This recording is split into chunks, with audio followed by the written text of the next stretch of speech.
Обичам моя роден град София, защото расте, но не старее.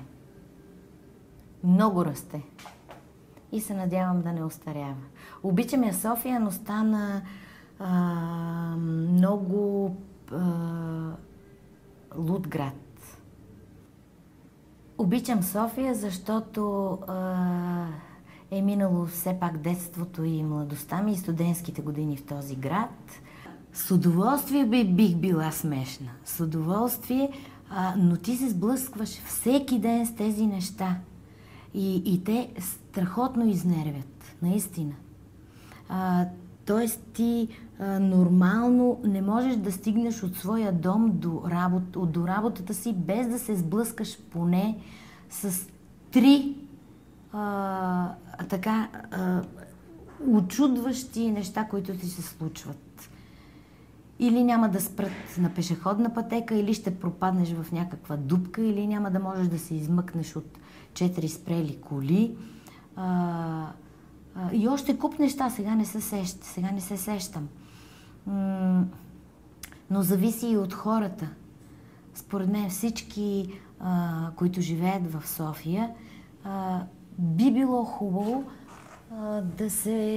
да го приемат като свой град все пак.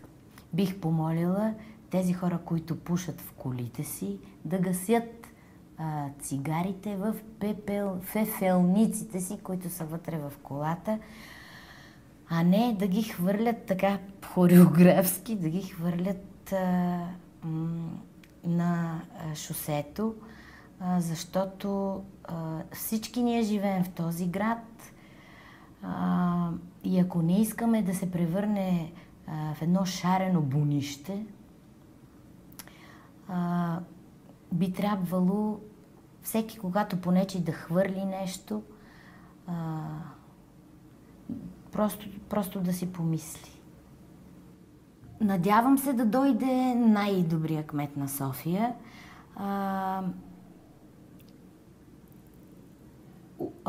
Усещаш кога един град има добър кмет по делата на този кмет. Благодарим за вниманието.